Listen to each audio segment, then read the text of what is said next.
Saudações, meus caros.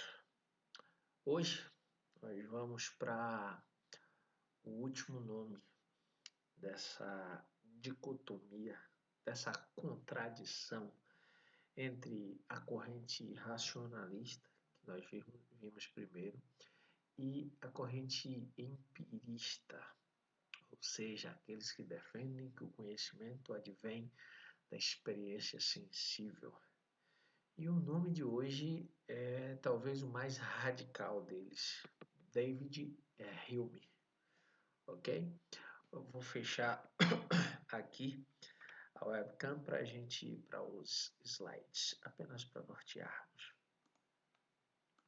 Bom, David Hume.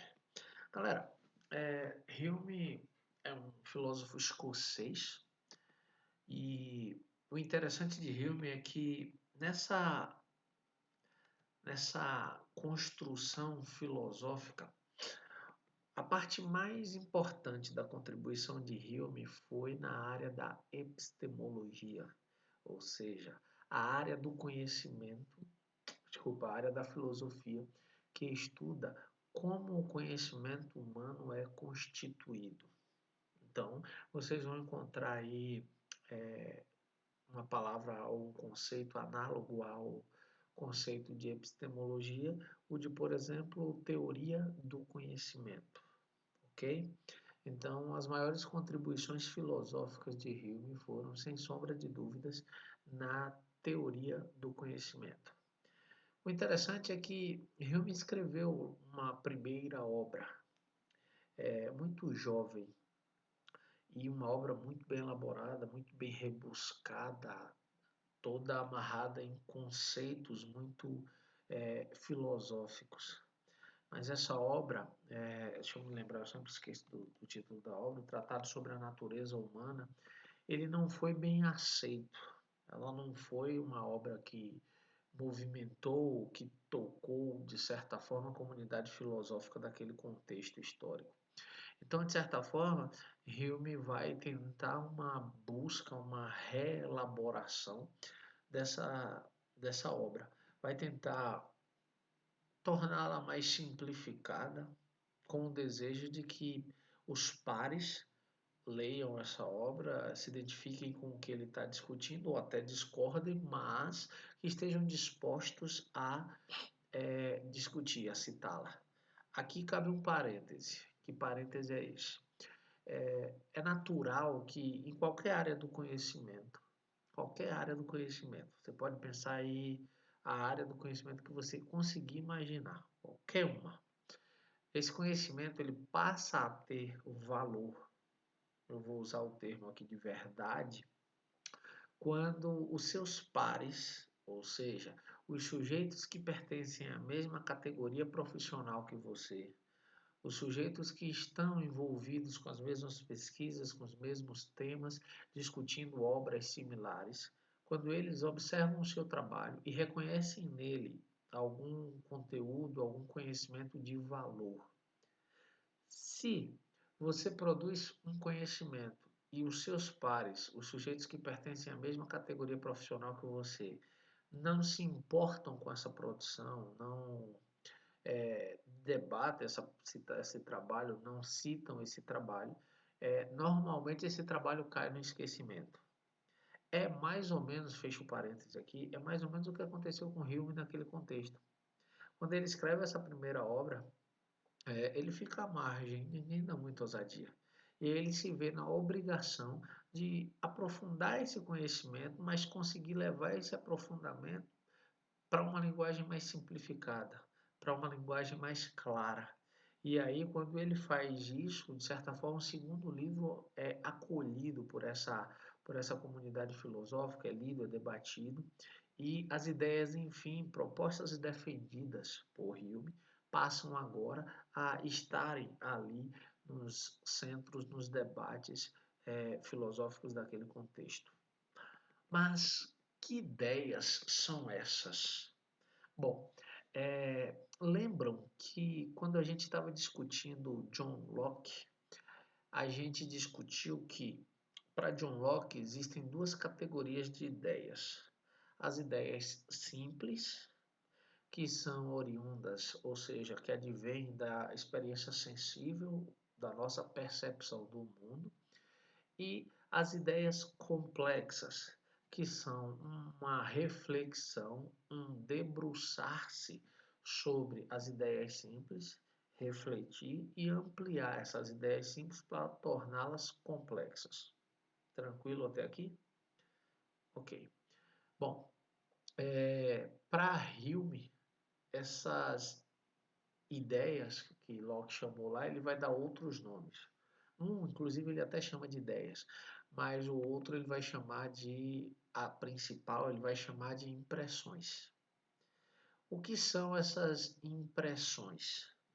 A impressão, na concepção de Hume, é a experiência que você vive numa determinada situação. E essa impressão que você teve daquela experiência gera conhecimento. E para Hume, essa é a única forma de gerar conhecimento, de produzir conhecimento. Através de quê? Das impressões, através da experiência. Por isso, ele vai dizer que as impressões, elas são vívidas, elas são fortes. Te dou um exemplo. Aliás, eu vou guardar o exemplo para depois que explicar a outra possibilidade. Num outro ponto de vista, Hume vai dizer o seguinte: Hume vai dizer que existem as ideias. O que são essas ideias? Essas ideias são lembranças ou imaginações das impressões. E aí eu te dou o exemplo e fica muito mais fácil de entender. Suponha, por exemplo, que você pegue uma faca afiada e, sem querer, cause um pequeno corte no seu dedo. Ao se cortar, você adquiriu o conhecimento de que aquela faca corta e provavelmente doeu e sangrou. Tranquilo até aqui? Então, para Hume, essa é uma impressão, uma experiência que produziu um conhecimento para você. Aquela faca corta. Cortou você, você sentiu a dor. Ponto. O que seriam? Essas são as impressões. Então, o que seria, por exemplo, as ideias? Se as impressões são fortes, porque você acabou de ser cortado e sentiu a dor, as ideias seriam, por exemplo, a lembrança desse evento. Então, imagina que daqui a um ano você sente e lembre desse evento, de que você pegou uma faca, que ela estava afiada e que você, sem querer, cortou o dedo. Essa lembrança vai gerar para você a mesma dor, o mesmo conhecimento, a mesma experiência que as impressões? Não. Não, porque por mais que você tenha uma memória muito viva, muito forte, a lembrança em si não vai provocar dor. Então, para Hume, as impressões são a principal forma de conhecimento, porque elas são frutos dessa relação com a experiência. E as ideias são lembranças, são recordações, são imaginações dessas experiências, dessas impressões anteriores. Tá tranquilo até aqui? Então vamos para o próximo tópico. Deixa eu fechar o slide, a webcam. E aí, quando ele vai dizer aqui que existem essas impressões e as ideias. As impressões são mais claras e vívidas, como eu disse, mais fortes, por quê? Porque são experiências em si. E as menos claras, ou seja, as mais fracas, são lembranças ou imaginações das próprias impressões. Para Hume, galera, existe o conhecimento pelos sentidos. E contestando pensadores anteriores a ele, que diziam que existe também o conhecimento de causa e efeito. Vamos lá contrapor esses dois pontos. Imagina, nós vivemos num mundo acessível para nós através dos 5 sentidos, ok? Visão, olfato, audição, paladar e tato. É isso? Acho que não esqueci de nenhum. Eu consigo saber quando está frio, eu consigo saber quando está quente através dos sentidos. Eu consigo enxergar o que está distante ou o que está perto através dos sentidos. Eu consigo sentir um sabor azedo, doce, salgado, amargo através dos sentidos. Eu consigo ouvir um barulho qualquer através dos sentidos. Logo, eu capto a realidade que existe através dos sentidos. E Hume vai dizer que essa é a única forma de tomar conhecimento do mundo, ou seja, de travar conhecimento do mundo. E ele discorda dos sujeitos anteriores a ele que diziam que uma outra forma de tomar conhecimento é através das causas e dos efeitos. Da ideia de que uma causa obrigatoriamente gera um efeito. Ele vai discordar disso. Inclusive, existe um termo na filosofia chamado de a guilhotina de Hume. Por quê? Porque é como se Hume cortasse a relação que existe entre causa e efeito. Então, para ele, a guilhotina de Hume, não existe essa relação de causa e efeito. Mas eu vou explicar de forma mais tranquila no próximo slide para vocês ficarem cientes e detentores desse conhecimento. Bom, se a gente pega a ideia dos pensadores anteriores a Hume, principalmente dos racionalistas, nós vamos perceber que na teoria deles existe uma preocupação grande com as coisas que são necessárias e as coisas que são contingentes. O que quer dizer esses dois conceitos? Bom, você teoricamente deveria lembrar deles. A gente já viu. Mas eu vou repetir. Necessárias são as coisas que sempre vão existir. Então, por exemplo, nas teorias racionalistas, quem é necessário? Quem é que sempre vai existir? Hã? Deus. Deus é necessário. Por quê? Porque Deus sempre existe. Deus sempre existiu. Ponto. Agora, as coisas contingentes, como o próprio conceito de contingência nos traz, elas podem existir ou não existir. Então, vamos supor que um determinado ser humano pode ou não existir. Uma determinada espécie de árvore pode ou não existir. Então, Hume vai e pega esses dois conceitos da filosofia anterior a ele e põe em xeque, e põe sob suspeita, dizendo, será mesmo que elas são necessárias e contingentes? E aí ele começa a provocar algumas reflexões. Entre essas reflexões, ele vai dizer o seguinte, ele vai pensar, organizar o pensamento da seguinte forma. Nada garante que exista uma relação de causa e efeito entre as coisas ou entre os eventos. Para ele, o que nos leva a acreditar na ideia de que toda causa gera um determinado efeito é o hábito que nos faz pensar que os termos se relacionam necessariamente. E que hábito é esse? Ele vai colocar 3 relações para fortalecer esse hábito. É preciso que os dois eventos estejam próximos no espaço e ocorram em um período curto, ou em um curto período, um depois do outro. Que a suposta causa surja antes do suposto efeito. Os dois eventos estejam ligados por uma união constante. Isso aqui está sendo um porre, velho. Estou tentando remover esse vírus e nada. Repetindo, os dois eventos estejam ligados por uma união constante. Devem se repetir sucessivas vezes. Vamos lá. para explicar essa ideia de Hume, de que nós acreditamos na causa e no efeito muito mais porque a gente se habituou com o resultado delas do que necessariamente porque elas geram uma coisa. Vamos supor, a gente estudou quando estudou Isaac Newton que o que faz com que os corpos caiam é a força da gravidade. Logo, a gente vai acreditar que toda vez que você levante qualquer coisa, sei lá, pegar essa caixa e soltar na nossa cabeça, deixa eu fechar isso aqui novamente, gente. Oh, chateação, desculpem.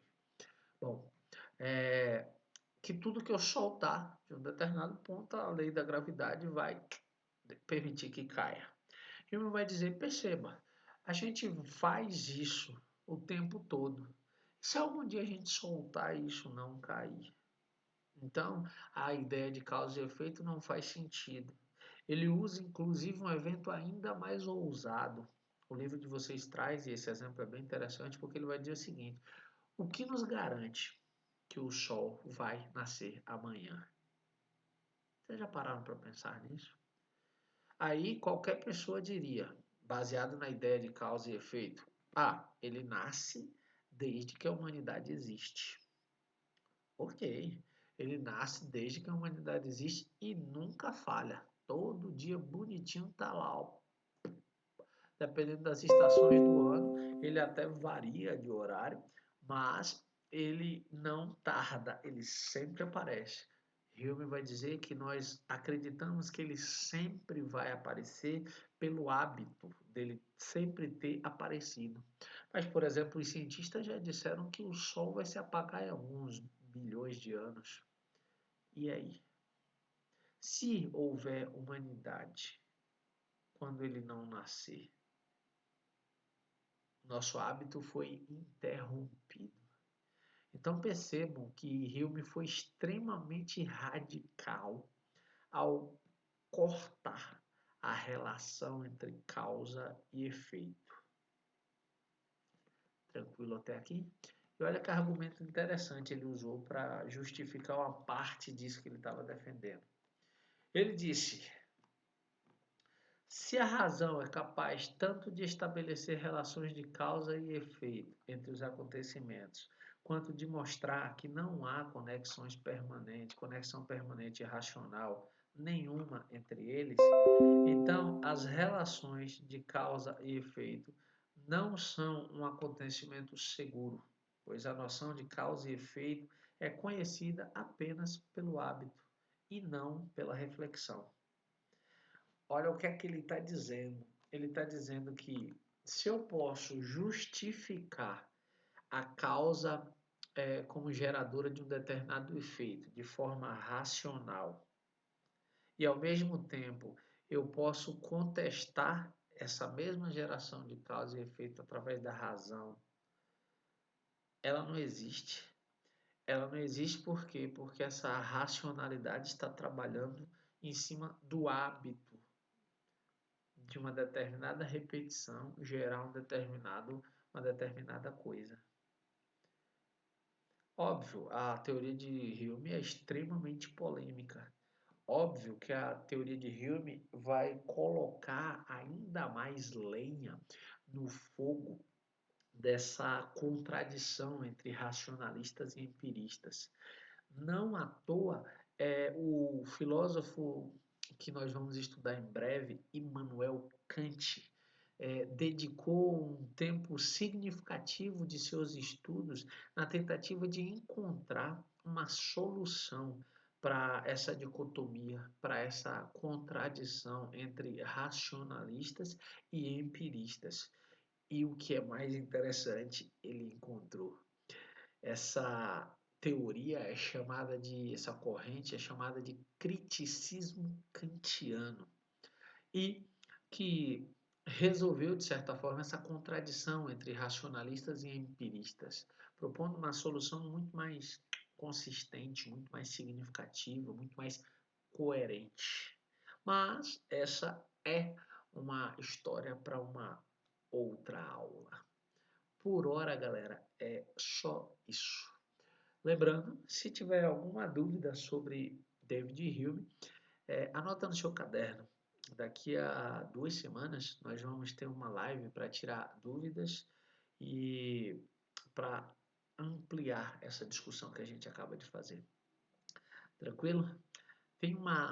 Antes de encerrar, tem uma frase do Hume que eu gosto muito, que ele diz assim: a beleza não é uma qualidade própria das pessoas, ela está no espírito que as contempla. Cada espírito contempla uma beleza diferente. Trocando em miúdos, ele estaria dizendo que a beleza está nos olhos de quem vê. Olha como isso é interessante. Por quê? Porque está dizendo que a realidade é acessível para quem a observa. Então, vamos ao conhecimento. Tchau, tchau, galera, e um forte abraço.